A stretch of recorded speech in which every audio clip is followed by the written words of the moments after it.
बांसवाड़ा से एक speech viral हुआ था प्रधानमंत्री महोदय का।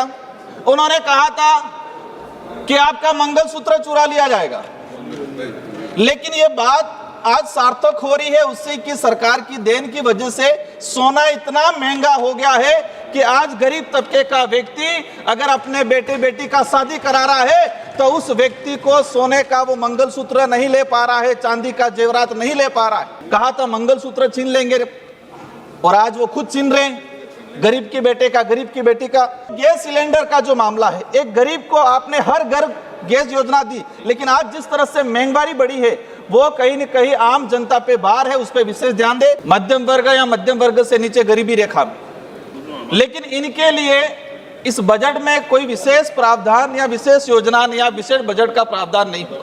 आज भी आदिवासी बाहुल्य क्षेत्र मूलभूत सुविधाओं से वंचित है। उस पूरे इलाके में रोजगार गारंटी योजना, गरीब की जो योजना थी, उसको आपने हड़पने का काम किया है। माननीय सभापति महोदय, ये जो सप्लीमेंट्री जो बजट आया है और मूल बजट की अगर बात करें, मूल बजट पे भी सदन में चर्चा हुई, हमने भी अपनी बात रखी। मूल बजट में भी आज थी किस देश का जो गरीब तबका है, किसान तबका है, उनके लिए बेहतर कुछ आएगा। और सप्लीमेंट्री बजट में भी यही था कि हम इस देश का जो गरीब तबका है उसके लिए क्या कर रहे हैं। 140 करोड़ पॉपुलेशन जो है 2011 की अगर जनगणना के हिसाब से अगर बात करें, इसमें से 80% पॉपुलेशन मध्यम वर्ग या मध्यम वर्ग से नीचे गरीबी रेखा में, लेकिन इनके लिए इस बजट में कोई विशेष प्रावधान या विशेष योजना या विशेष बजट का प्रावधान नहीं हुआ। इस देश के अंदर आदिवासी बाहुल्य क्षेत्र की अगर बात करें, आदिवासी समुदाय की बात करें, 2011 की जनगणना के हिसाब से 10 करोड़ 41 लाख आदिवासी समुदाय है और आज अगर देखा जाए तो 13 से 14 करोड़ इस देश के अंदर आदिवासी समुदाय है। लेकिन इस तबके को राज्य सरकारें हो या केंद्र सरकार हो, किसी की भी सरकार हो, इस तबके को हमेशा नजरअंदाज किया जाता है। मैं आपके माध्यम से माननीय वित्त मंत्री महोदय से कहना चाहूंगा, आज भी आदिवासी बाहुल्य क्षेत्र मूलभूत सुविधाओं से वंचित है। हम बात करते हैं रोटी, कपड़ा, मकान, सड़क, शिक्षा, स्वास्थ्य। आज भी आदिवासी बाहुल्य राजस्थान, मध्य प्रदेश, गुजरात, छत्तीसगढ़ कई ऐसे इलाके हैं जहां पर उस गांवों में सड़क नहीं है, स्वास्थ्य सुविधा नहीं है, पढ़ने के लिए विद्यालय नहीं है, अगर विद्यालय है तो कागजों में है, उसका भवन नहीं है, और भवन है तो वहां टीचर नहीं है, और टीचर है तो गवर्नमेंट इतना उसको मतलब कहे कि गैर शैक्षणिक कार्य दे दी जाती है, वो पढ़ा नहीं पाती। मैं मूल रूप से कहना चाहूंगा, रोजगार गारंटी योजना, रोजगार गारंटी योजना आदिवासी, दलित, पिछड़ा जो गरीब तबका है उसको जीवन यापन करने का सबसे बड़ा सहारा था। अभी कहा जा रहा है कि जी राम जी लाया जा रहा है, 100 दिन से 125 दिन किए जा रहे हैं। मैं जानना चाहूंगा कि ये भाजपा सरकार आने के बाद मेरा संसदीय क्षेत्र बांसवाड़ा, डूंगरपुर सहित पूरे देश के आदिवासी पिछड़ा इलाका के अंदर कितने लोगों को 100 दिन का रोजगार दिया गया।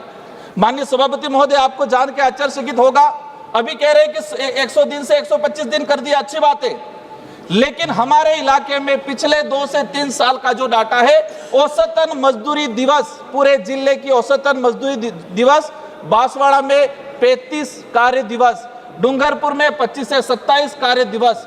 मतलब बात करें मेरे जिले के अंदर 3.5 लाख जॉब कार्ड है, इसमें से मात्र 2500 लोगों के 100 दिन पूरे हुए, मतलब 1% लोगों के भी 100 दिन का कार्य रोजगार नहीं दिया गया, और कह रहे हैं कि 100 दिन से 125 दिन कर दिया गया।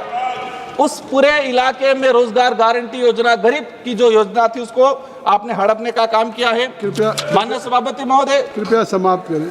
माननीय सभापति महोदय, मैं अंतिम बात, 1-2 बात बिंदु रखना चाहूंगा। ये मेरा जो संसदीय क्षेत्र बांसवाड़ा है, बांसवाड़ा से एक स्पीच वायरल हुआ था प्रधानमंत्री महोदय का। उन्होंने कहा था कि आपका मंगलसूत्र चुरा लिया जाएगा, लेकिन ये बात आज सार्थक हो रही है उससे कि सरकार की देन की वजह से सोना इतना महंगा हो गया है कि आज गरीब तबके का व्यक्ति अगर अपने बेटे बेटी का शादी करा रहा है तो उस व्यक्ति को सोने का वो मंगलसूत्र नहीं ले पा रहा है, चांदी का जेवरात नहीं ले पा रहा है। आज गांवों में जन जागरण हो रहा है कि महंगा इतना सोना हो गया, चांदी हो गया है, तो शादी ब्याह के अंदर सोना चांदी को वो इग्नोर करे। सामाजिक स्तर पे जन जागरण हो रहा है। कहा था मंगलसूत्र छीन लेंगे और आज वो खुद छीन रहे हैं, गरीब के बेटे का, गरीब की बेटी का। माननीय सभापति महोदय, मैं कहना चाहूंगा कि ये जो गैस सिलेंडर का जो मामला है, एक गरीब को आपने हर घर गैस योजना दी, लेकिन आज जिस तरह से महंगाई बढ़ी है वो कहीं न कहीं आम जनता पे भार है, उस पर विशेष ध्यान दे।